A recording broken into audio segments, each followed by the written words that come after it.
Have you seen anything yet? No, I haven't seen anything, but I don't even see you. Oh, right. Hang on. Can you see me now? Yes. Good. Wearing hunter orange is more than a law. It's an essential component to keeping yourself and other hunters safe.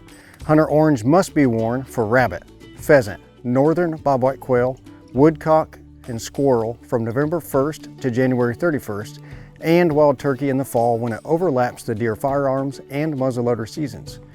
It also must be worn for deer firearms and muzzleloader seasons, in deer reduction zones, and during youth deer season.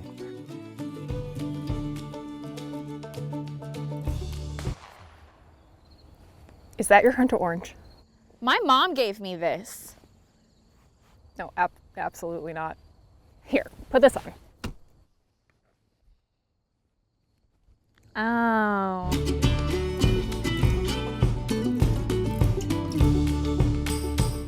Hunter orange must meet a certain vibrancy, and at least one article of clothing should be fully orange.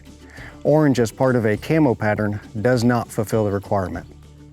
Clothing specifically made for hunting normally works, but you can learn more details in our hunting regulation guide. Lastly, don't forget to orange your ground blinds with 144 square inches of hunter orange per side. When in doubt, it's never a bad idea to wear your hunter orange. Stay safe out there, and good luck out there. Where's the bathroom? About that.